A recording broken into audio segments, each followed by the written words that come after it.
जाट का तब अपमान नहीं हुआ था जब आप लोग ये वीडियो बना रहे थे, उनकी नकल कर रहे थे, तमाम माननीय सांसद कर रहे थे। अंजना जी मैंने देखिए, नहीं इनको ऑडियो सुनाइए। नहीं आप सुनिए सापरा साहब, you have to listen to this please sir, सुनिए।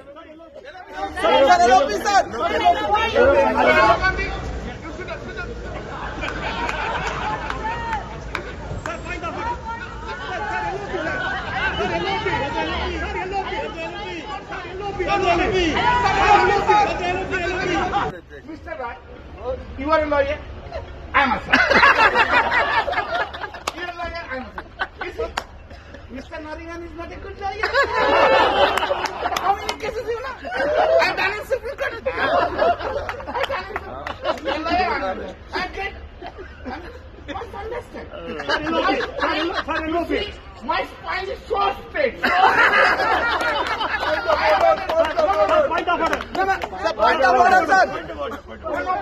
You, Mr. Gandhi, you must Lok Sabha.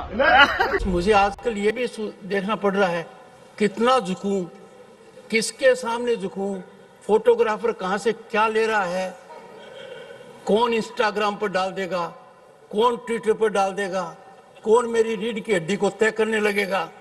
तो मैं बताना चाहता हूं झुकना और नमस्कार करना मेरी आदत है, ये नहीं देखता सामने कौन है। आप तो बहुत सम्मानित हैं, पर कई बार बड़ी पीड़ा होती है, गिरावट की कोई सीमा होती है, बड़ा बुरा लगता है।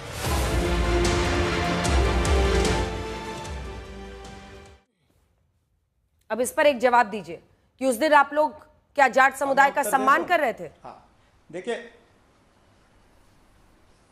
मैंने आपको सीधे कहा कि हमें पता है और हमारा ये स्टैंड है कि धनखड़ साहब न्यूट्रल अंपायर नहीं थे।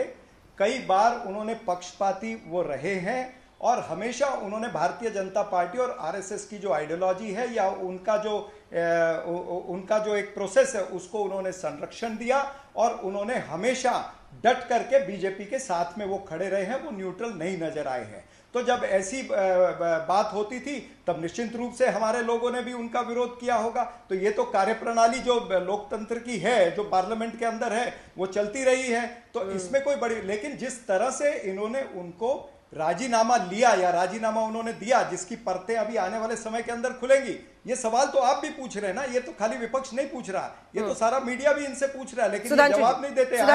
सुधांशु जी छोटा सा रिस्पॉन्स, जलेबी तल बाकी दोनों अब घुसा के चले जाएंगे, बाकी दोनों घुसा के चले जाएंगे। बिल्कुल एक लाइन में जवाब दे रहा हूं। देखिए ये लोग कैसे सरासर झूठ बोलते हैं। अगर कोई संसद के अंदर की घटना हुई हो उस पर भी व्यंग कर रहे होते तो समझा जा सकता था। क्या दिखाया जा रहा है वीडियो में कि वो राहुल गांधी जी का नाम ले रहे हैं। धनखड़ जी राज्यसभा के सभापति थे, राहुल गांधी राज्यसभा में है ही नहीं, वो लोकसभा में थे। अगर राहुल गांधी का नाम लेकर इस ढंग की मिमिक्री की जा रही है तो यह सरासर काल्पनिक आधार पर उपराष्ट्रपति के अपमान के अलावा और कुछ भी नहीं है, क्योंकि इसमें रत्ती भर भी सत्य नहीं है। जो व्यक्ति उस सदन का सदस्य नहीं है उसके बारे में मतलब आज आपने सम्मान की जा रही है, इससे इनकी पोल एक बार फिर खुल जाती है। चलिए ठीक है, हम लोग तो हमेशा ही करते हैं। आशुतोष जी, इन्होंने तो क्या सम्मान किया, उनका तो सेरेमोनियल आशुतोष भी नहीं किया जी, आशुतोष भी नहीं दिया। ठीक है, अब आ रही हूं साबरा साहब, आ रही हूं। अरविंद जी भी इंतजार कर रहे हैं। आशुतोष जी संवैधानिक पद पर हैं जिन भी वजहों से हो, और वो तो अब हवा दे नहीं रहे हैं, क्योंकि उस दिन भी देखिए जैसे खबर आई थी, आप लाइव थे, मैंने यही कहा था कि इस खबर की पुष्टि सिर्फ वो कर सकते हैं। बाकी जितनी भी बातें कि अगले दिन के लिए मीटिंग फिक्स की थी, ये हुआ, 4 बजे के पीएससी में नहीं आए रिजिजू साहब, लेकिन बावजूद इसके अगर वो कुछ नहीं कहते हैं तो स्वास्थ्य कारण ही माना जाएगा। उपराष्ट्रपति बोल रहे हैं। देखिए अंजना जी, मैं पत्रकार हूं और 30 साल से मैं पत्रकारिता कर रहा हूं। जब मैं कोई बात बोलता हूं तो पूरी गंभीरता के साथ बोलता हूं और पत्रकारीय चरित्र के साथ बोलता हूं। मैंने उस दिन भी आपके चैनल पे कहा था और आज भी मैं अपने चैनल, आज भी मैं कह रहा हूं पूरी जिम्मेदारी के साथ कि जगदीप धनखड़ जी ने बहुत पीड़ा के साथ, बहुत आहत होके यह बात लोगों से शेयर की कि उनको अपमानित किया गया और वो बुरी तरीके से उनकी ईगो हर्ट हुई थी। किससे शेयर किया? अब ये आप छोड़िए, मैं पत्रकार हूं, मैं अपना सूत्र नहीं बताऊंगा। अरे ये कोई बात है? क्यों नहीं बताइएगा? नहीं नहीं, मैं अब मैं आपको तो मैं पत्रकारिता नहीं सिखा सकता ना, क्योंकि नहीं, जो बिल्कुल मेरे- नहीं सिखा सकते, क्योंकि नहीं, आप नहीं। पत्रकारिता के साल गिन रहे हैं, लेकिन बीच में उसमें राजनीति के साल जोड़ रहे हैं कि नहीं जोड़ रहे हैं? नहीं नहीं अंजना जी, अगर आप व्यक्तिगत होना चाहती तो फिर आप बात खत्म कर दीजिए। क्योंकि यहीं आपने पे। नहीं, जवाब अब ही सर व्यक्तिगत नहीं होकर नहीं, शुरू किया ना। आप मेरी बात सुनना ही नहीं चाहती। आप मेरे पत्रकारिता जीवन के ऊपर आप प्रश्न चिन्ह खड़ा कर रही हैं। कोई प्रश्न आप ये चिन्ह नहीं पूछ रहे सर। हैं कि मैं आपको सूत्र बताऊं। अरे आप नहीं, आप नहीं सुन लीजिए। सूत्र का तो आप ये- मजाक उड़ाते हैं ना नहीं, तेजस्वी नहीं, यादव नहीं, की, कौन से नहीं, नहीं, सूत्र आप है? देखिए आप मुझसे मुखातिब है ना, आप तेजस्वी यादव से हाँ, तो मुखातिब आप नहीं है ना। पर्सनल मत बनाइए ना इसको। नहीं, आपने आप शुरू बस किया ना देखिए, कि मैंने देखिए, अपने अंजना जी, पत्रकारिता के अंजना जीवन जी, में, आप भी मत अंजना कीजिए ना जी, सर। अगर इतनी पत्रकारिता समझ नहीं हो तो फिर दिक्कत हो जाती है ना। हाँ। मैंने कहा कि एक बार नहीं, मैं आज भी अपनी बात पर कायम हूं और पूरी मजबूती के साथ कायम हूं कि वो नाराज थे, वो पीड़ित थे, वो आहत थे, और उन्होंने कहा था कि उनको अपमानित किया गया है। आज भी मैं एक एक शब्द पर कायम हूं।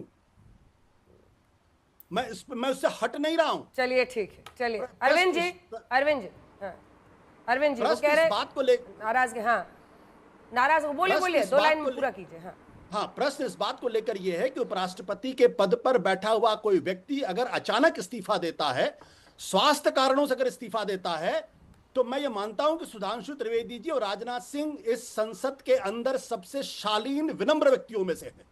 अगर किसी आदमी का स्वास्थ्य खराब होता है तो सबसे पहले ये लोग होंगे जो जाकर उनसे मिलेंगे और ट्विटर पर आके उनकी शुभेच्छा करेंगे, उनसे पूछेंगे।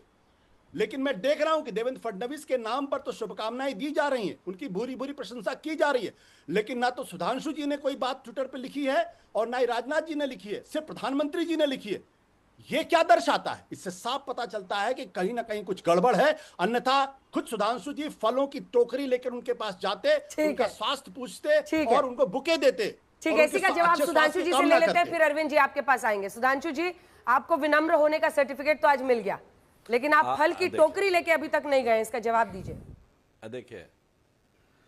देखिए फल की टोकरी लेके फिर वही मैं बात कर, सार्वजनिक नहीं दिया जाता। पिछली बार भी जब उपराष्ट्रपति जी एडमिट थे तो किसी के स्वास्थ्य के बारे में व्यक्तिगत स्तर पे, मेरा कोई उस समय का ट्वीट दिखा दें और फल की टोकरी लिए हुए वो दिखा दें। इसीलिए मैं मानता हूं कि आशुतोष जी वरिष्ठ पत्रकार हैं, ये गंभीरता से बात करते हैं, परंतु उतनी ही पूर्वाग्रहग्रस्त गंभीरता के साथ भी बात करते हैं। यह भी बात बहुत स्पष्ट होती है। अन्यथा इनको अपने विश्लेषण में जरूर बताना चाहिए, उपराष्ट्रपति के साथ इतना भद्दा मजाक करने वाले लोग आकर आज अचानक उनके प्रति सहानुभूति व्यक्त कर रहे हैं, या अपने आप में बहुत आश्चर्यजनक। हम लोगों से पूछने की बजाय कि आपने ये किया था कि नहीं, प्रश्न ये पूछना चाहिए कि आपने वो किया जो भारत के संवैधानिक इतिहास में किसी ने राष्ट्रपति और उपराष्ट्रपति के साथ नहीं किया। और मैं चरण सिंह सापरा जी के लिए कहना चाहता हूं एक लाइन, अंजना जी, ये कठपुतली प्रधानमंत्री बनाने का तो इनका अनुभव है।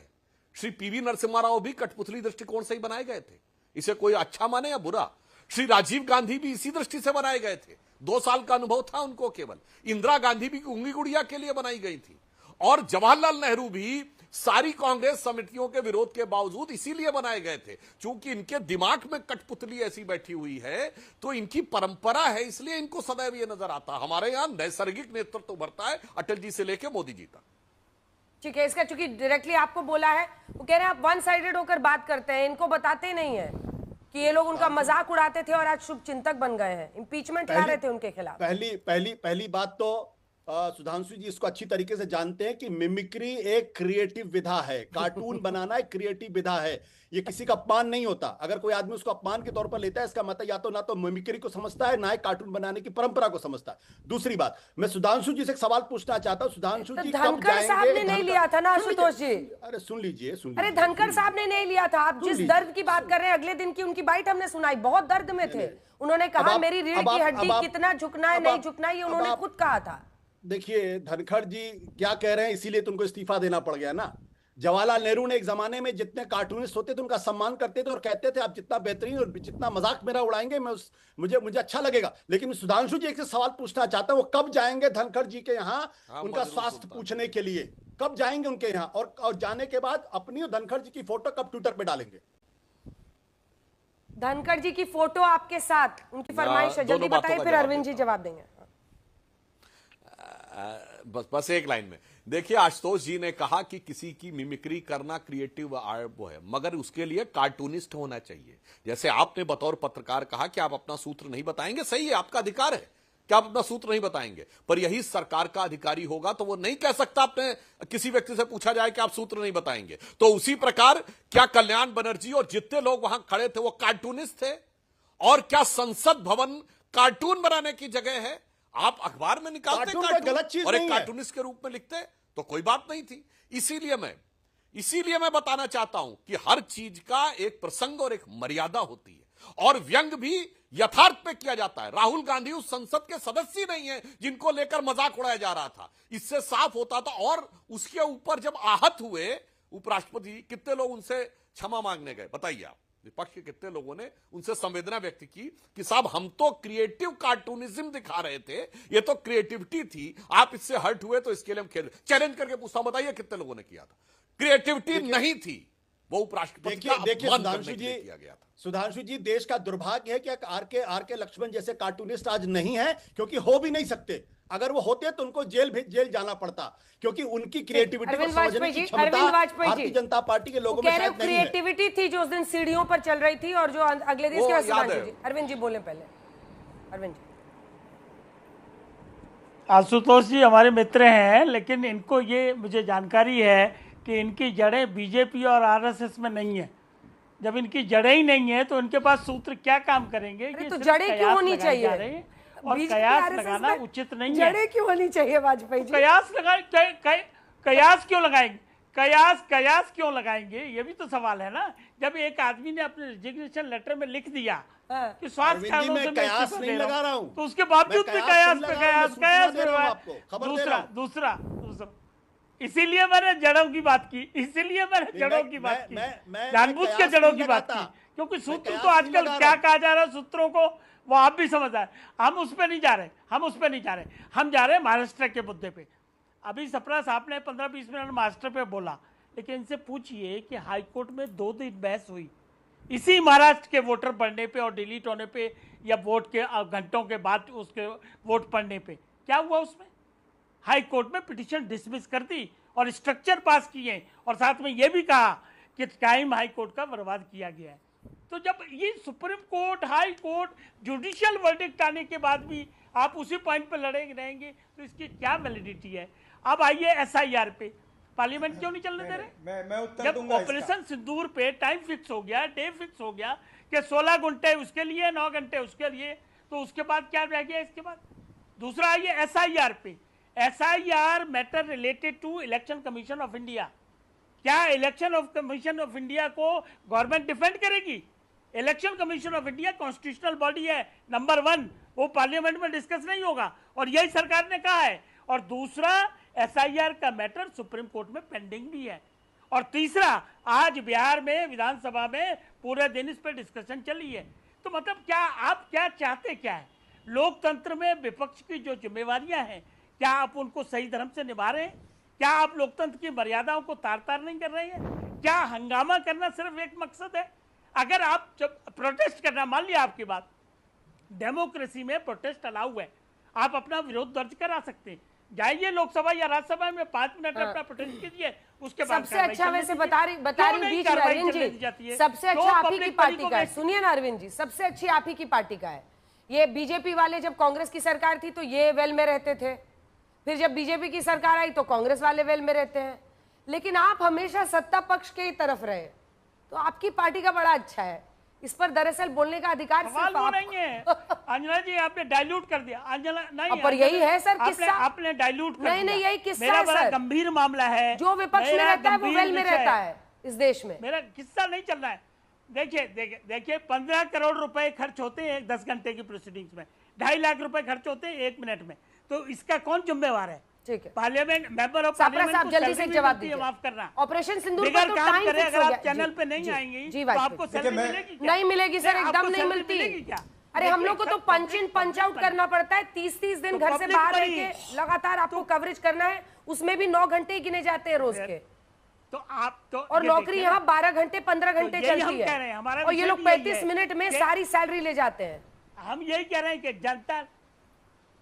जनता ने आपको जो जिम्मेवारियां दी हैं आप उसको क्यों नहीं निभाएंगे? पार्लियामेंट में क्यों नहीं चर्चा करेंगे? अगर चर्चा होगी तो रूल बुक के हिसाब से होगी, और उसके लिए स्पीकर बैठा हुआ है। आप स्पीकर की मानेंगे नहीं, रूल बुक की मानेंगे नहीं, संविधान से चलेंगे नहीं, आएंगे हंगामा करके उसको एडजस्ट करा के चले ठीक है, अब जाएंगे। जवाब सुनिएगा ये सर। जनता देखेगी और माफ करना, जवाब ये सर। जनता माफ भी आपको नहीं करेगी। सापरा साहब, अंजना जी, और ऑपरेशन अंजना जी, सिंदूर पे तो इन्होंने- टाइम भी फिक्स हो इन्होंने गया है सर। महाराष्ट्र के चुनाव को लेकर के हाईकोर्ट की बात की। हाँ, मैं आता हूं, उस पर भी आता हूं। इन्होंने महाराष्ट्र की हाईकोर्ट की बात जो इन्होंने की है उस पर मैं थोड़ा करेक्शन करना चाहता हूं। वाजपेयी जी बहुत सीनियर है, लेकिन इनको बताना चाहता हूं कि हमने जो दो मुख्य मांगे जो है वो हमने कोर्ट में नहीं करी थी, हमने निर्वाचन आयोग से करी थी कि जो वोटर लिस्ट हमको डिजिटल फॉर्मेट में चाहिए, ये हमने निर्वाचन आयोग से मांगी। जो वीडियो फुटेज है वो हमने निर्वाचन आयोग से मांगी है, हमने कोर्ट से नहीं मांगी है। तो आप उसमें थोड़ा सा दुरुस्ती कर लीजिए। निर्वाचन आयोग ने उसका कोई उत्तर नहीं दिया है। जहां तक आप एसआईआर की बात कर रहे हैं, मैं आपको बता दूं, इसमें आज तो आंकड़ा जो भी 56,000 या जो भी नहीं, अरे गलत इंफॉर्मेशन है। नहीं, आप चेक करिए, आप चेक करिए प्लीज, आप चेक करिए। मैं कोई गलत नहीं बोलता हूं इस विषय के अंदर, मैं गलत नहीं बोल सकता हूं इस विषय के अंदर, मैं गलत नहीं बोल सकता हूं। एडिशन डिलीशन के मामले में वो पेटिशन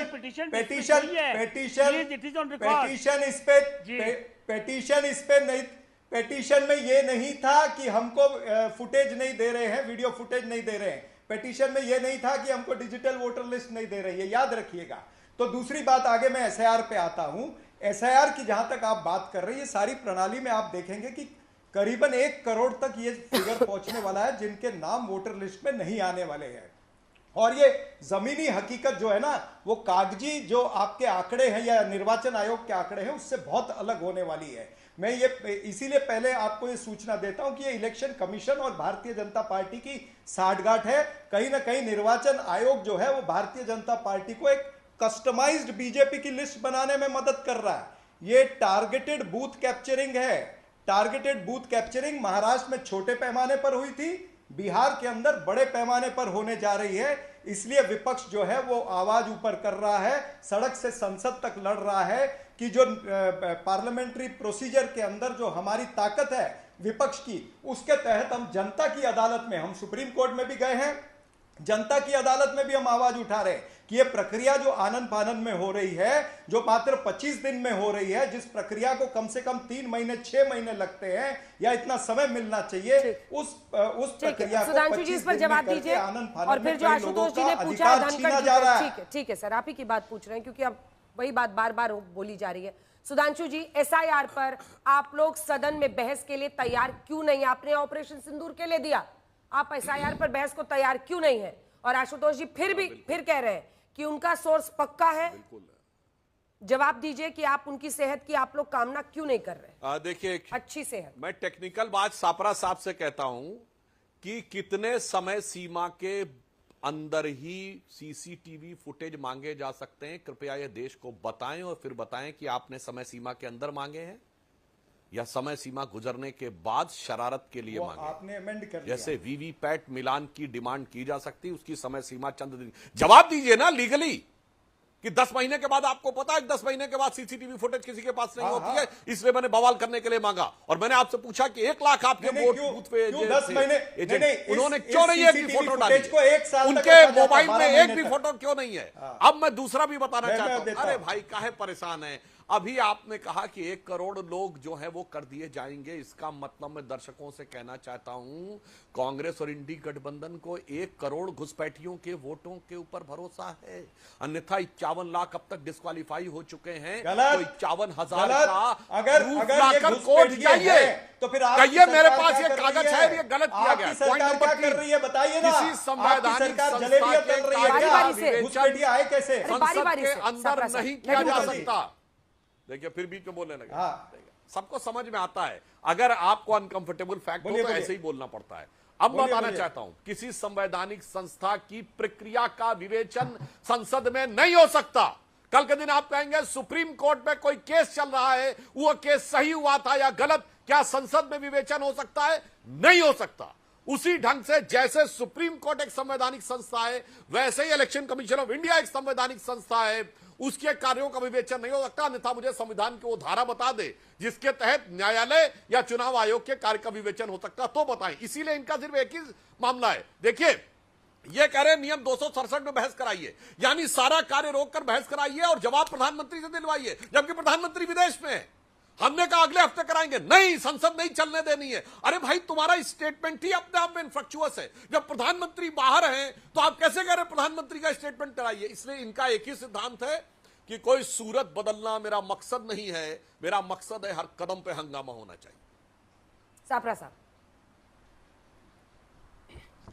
नहीं देखिए, आप कहते हैं विवेचन नहीं हो सकता, तो विवेचन नहीं हो सकता आप टीवी चैनल पे क्यों कह रहे हैं? भाई पार्लियामेंट के अंदर खड़े होके कह देना, आपके जो पार्लियामेंट के नेता है, जो लोकसभा के नेता है, राज्यसभा के नेता भारतीय जनता पार्टी के, वो कह दे भाई इसमें विवेचन नहीं हो सकता, फिर उसके ऊपर वहां बात होगी। तो आप बाहर कुछ बात करेंगे और अंदर कोई बात नहीं करेंगे। आपका ये एक मोडस ऑपरेंडाई है आपका, कि आपको सारे काम करने हैं, छुप छुपा के करने हैं, लेकिन आपको कहीं भी उसके बीच में आपको फंसना नहीं है, इसीलिए आप इस तरह से करते हो। तो ये भारतीय जनता पार्टी की पोल खोल हो चुकी है। जनता जानती है कि आप क्या कर रहे हो, किस प्रक्रिया से गुजर रहे हो। आप ये 3D फॉर्मूला अप्लाई कर रहे हो कि एक तो डर, दूसरा ध्रुवीकरण और तीसरा जो है ध्यान भटकाने का काम कर रहे हो कि बिहार के अंदर चुनाव होने हैं तो लोगों का ध्यान जो है वो रंगदारी पर न जाए, वो मर्डर पर न जाए, वो वहां पर जो भ्रष्टाचार हो रहा है उस पर न जाए, जो पेपर लीक हो रहा है उस पर न जाए, महंगाई बेरोजगारी पर न जाए,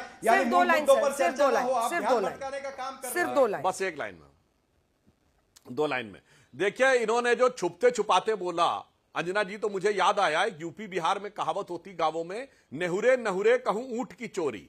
मतलब छुपते छुपाते छोटी मोटी चोरी की जा सकती, ऊंट की चोरी नहीं।